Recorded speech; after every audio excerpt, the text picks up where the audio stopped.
Добрый день, дорогие коллеги! У нас с вами интереснейшая тема — дерматологические проблемы, лечение акне.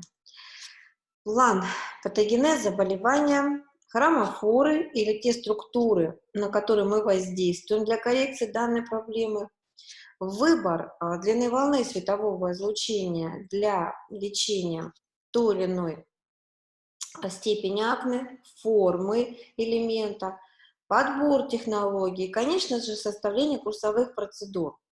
Я расширила план, и кроме светового излучения мы с вами познакомимся также и с неиспользованием игольчатого РФ.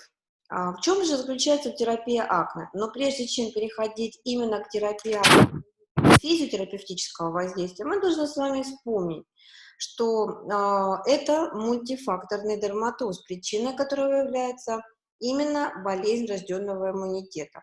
Естественно, мы все знаем патогенез, и в нем большую роль отводится генетически обусловленная гиперандрогения, генетически детерминированный тип секреции сальной железы, который проявляется открытыми и закрытыми комедонами, а также на фоне изменения иммунного ответа воспалительные поражения кожи в виде папул, пустул и узлов. Поэтому, когда мы рассматриваем с вами патогенез акне, здесь мы с вами четко отмечаем, что общепринятым на сегодняшний день является, что акне вульгарис является именно следствием развития андроген-зависимого нарушения деятельности сальной железы. И, конечно же, существует, как мы уже сказали, 4 фактора патогенетически обусловленных, наряду с которым для нас имеет очень большое значение изменение врожденного иммунитета местного.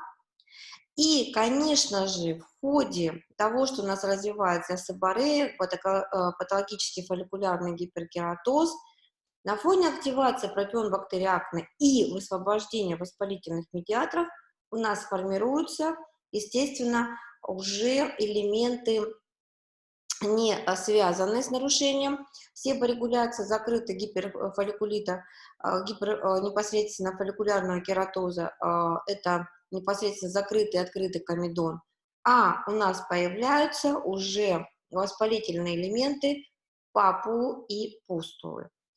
Естественно, мы прекрасно знаем изменения со стороны цитокинов, мы прекрасно с вами понимаем действия непосредственно их, связь вместе с деятельностью пропион-бактерий, но вот здесь нам необходимо отметить, конечно, изменения, составляющие кожного сала, что у нас происходит изменение активности состава кожного сала, и, конечно же, при акне у нас увеличивается количество долек в сальной железе, то есть у нас изменяется и строение сальной железы по сравнению с лицами, у которых нет предрасположенности к акне. И, конечно же, то есть пролиферативная активность у наших пациентов значительно повышена.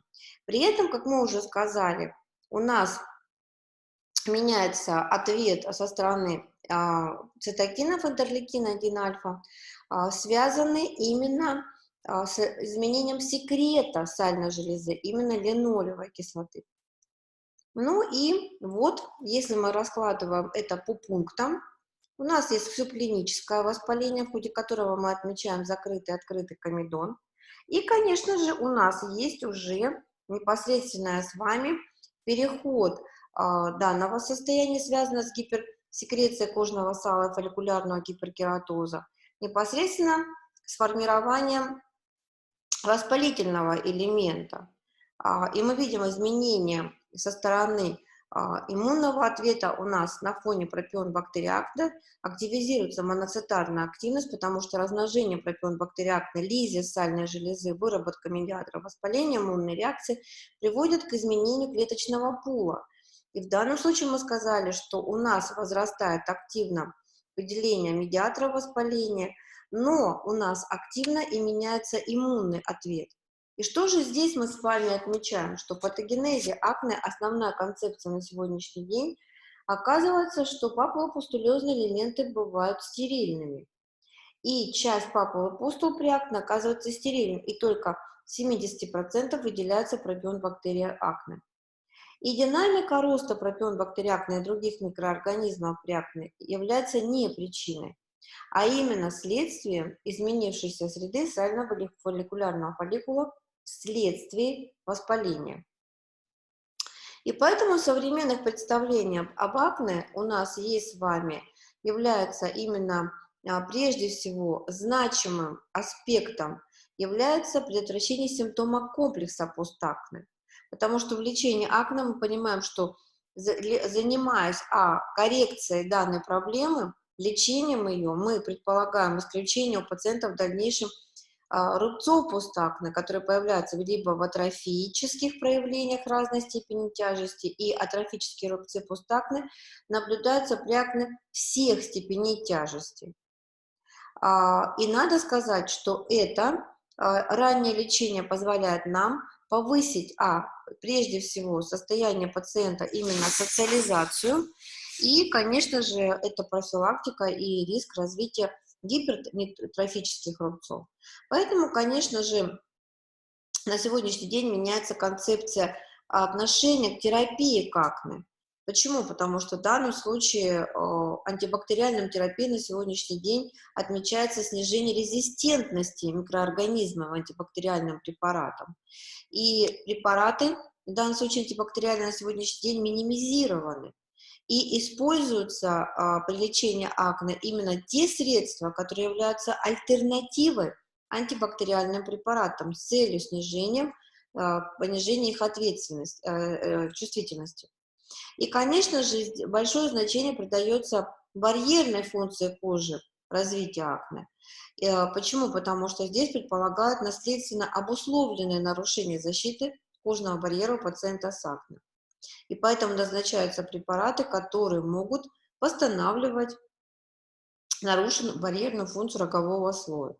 Поэтому, когда мы с вами отмечаем, что же у нас является основной концепцией патогенеза акне, детализация номер 1, это повышение сальной секреции в составе акне, именно изменение состава себиума в количественной линолевой жирной кислоты за счет эффекта ее разбавления. А это приводит к чему? Дефицит линолевой кислоты на поверхности нарушает барьерные функции, то есть кислотная мантия. И второй концепцией патогенезии акне, детализация, является нарушение барьерной функции, которая приводит к продукции интерлейкинов 1-альфа, 1-бета. Порушение уровня SD4 Т-лимфоцитов, макрофагов и других медиаторов воспаления. То есть это субклиническая воспалительная реакция образования комедонов. И по мере развития воспаления увеличивается активность пропион-бактерий акне, в результате чего воспаление усиливается. Вот вам этот замкнутый круг. И поэтому, конечно же, когда мы говорим о детализации, и когда мы говорим о том, что у нас в современной концепции есть еще изменения со стороны, как мы сказали, иммунного ответа, незрелое, мы говорим о том, что у нас существует при гнойном воспалении, если сопровождается в данном случае акне, функциональная недостаточность двух систем: фагоцитарной системы нейтрофильных лейкоцитов и макрофагов. И, естественно, морфологические особенности в той флоры, которая будет формироваться воспалительных элементов, и сочетание иммунного и неиммунного типа воспаления приводят к тому, что мы имеем на сегодняшний день. Мы имеем несостоятельный фагоцитоз. То есть у нас с вами формируется хроническое течение заболевания только по еще одной причине, что макрофаги, перегруженные продуктами распада фагоцитируемых продуктов, не в состоянии их полностью элиминировать.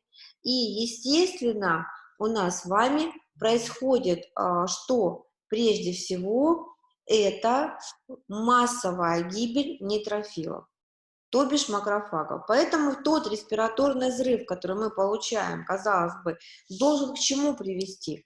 Он должен привести к активному фагоцитозу, потому что у нас повышается поглощение возбудителя. Но с учетом незрелости иммунной системы мы наблюдаем с вами состояние Чего? А именно несостоятельность данного взаимодействия. То есть это нейтрофил и чужеродный материал. Почему? Потому что в ходе того, что произошло взаимодействие и материал был фагоцитировался, у нас наблюдается гибель нейтрофила с разрушением здоровых тканей и повышением активности металлопротеиназ. И связана она с тем, что нейтрофилы не в состоянии переработать фагоцитируемый ими материал.